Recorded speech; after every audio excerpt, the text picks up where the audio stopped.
Hello, welcome to my presentation. My name is Paul Nduyen. I am a senior analyst for the ICER satellite at Queen's University. I am here to present our research into evaluation of link administrative data for cancer clinical trial economic analysis. For this research, I have nothing to disclose. Economic analysis for clinical trials are critical to rationalize and inform value-based decision-making and health policy. These analyses often require trial-collected data, which are expensive and burdensome to collect and may be incomplete. We investigated whether routinely collected health administrative data can improve on cancer trial economic analysis. With collaboration with the original team members, we conducted our research with the CCTG CO17 trial.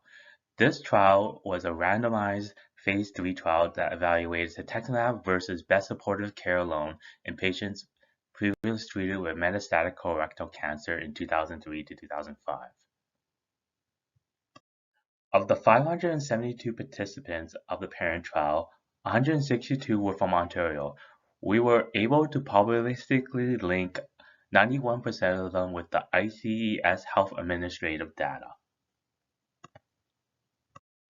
Ontario has a single-payer universal healthcare system with a population of 14 million that represents 40% of the Canadian population. Healthcare data sourced at ICES include inpatient care and treatment for hospital and emergency department visits, reimbursement data for physician and lab visits, and rehabilitative and supportive care from home care and long-term care services. ICES also includes participant demographics and vital statistics.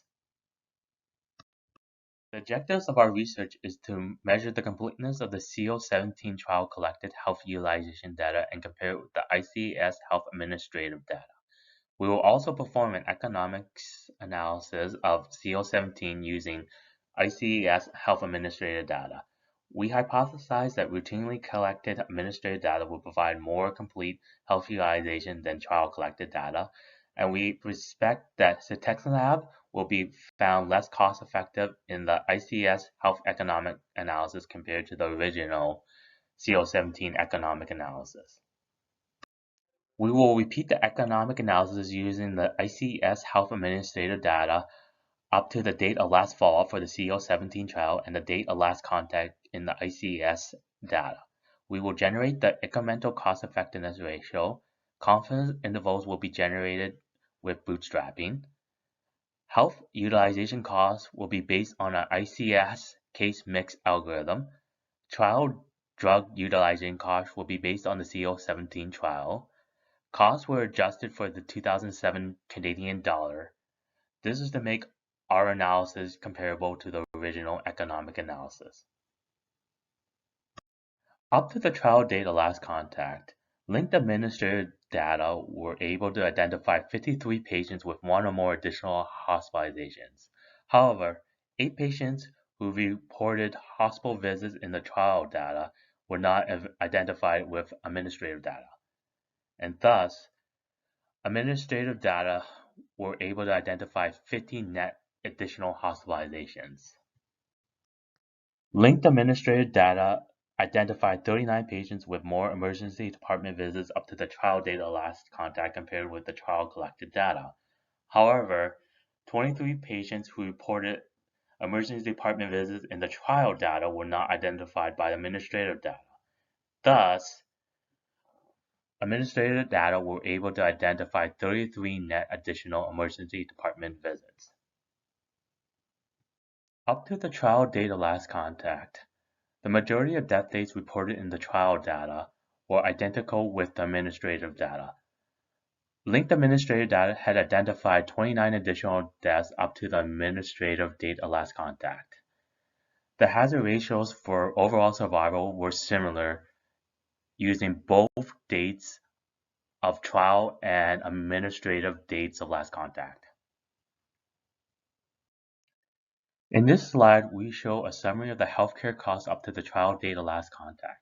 Costs were divided into 4 categories: short episodes for hospital and emergency department admissions, longer-term episodes for complex continuing and long-term care, visits and claim reimbursements for physician and lab billings, home care services, assistance devices and prescription medication, and lastly, the trial drug cost of cetuximab.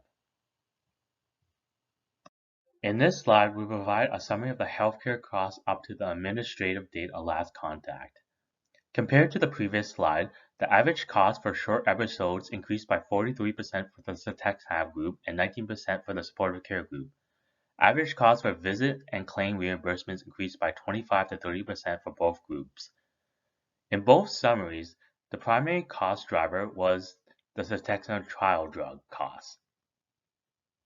We present the setup for evaluating the incremental cost-effectiveness ratio up to the trial and administrative dates of last contact. We found that costs were higher with the administrative data analysis.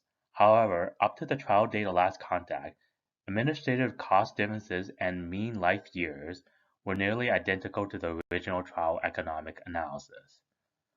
Up to the administrative date of last contact, cost differences and mean life years were greater compared to the original analyses. Based on the previous slide, we generated estimates for the incremental cost-effectiveness ratio. The 90 and 95% confidence intervals were generated with non-parametrical bootstrapping using 5,000 iterations. Up to the trial data last contact, the estimates were similar between the original and administrative data analysis. Analysis up to the administrative date of last contact resulted in lower estimates. The confidence intervals for these estimates were wide, likely due to our small sample size. To our knowledge, this is the first study to use health administrative data for cancer trial economic analysis. With the help of ICES, we had access to health administrative data for the whole Ontario population at a low cost. And this research involved the original studies team for the CO17 trial. This study is not without limitations. Only 28% of the participants in the CO17 trial were from Ontario and potentially linked for this study. Thus, confidence intervals were much wider than the original analysis. We also note that the impact of administrative data on the incremental cost-effectiveness ratio may be more pronounced in a situation where drug costs are not the major driver. Can administrative data make clinical trial economic analysis more efficient and accurate? In this study of the CO17 trial, we found that administrative data performed well. Hospitalization and emergency department visits were more accurate. Administrative data may also have suggested misclassifications of some of the hospitalization and emergency department visits reported in trial collected data. Duration of follow-up for survival and utilization were longer, but can our findings be generalized at the national or international level? The key administrative data that we use were commonly collected at the provincial and national jurisdictions. However, feasibility may be affected by time, money, and effort to obtain permission from all administrative data sources and to create a linked clean cohort for analysis. This poses the greatest challenge in a multi-payer, multi-provider system such as the United States. However, our results are most immediately applicable in a single-payer system such as Canada.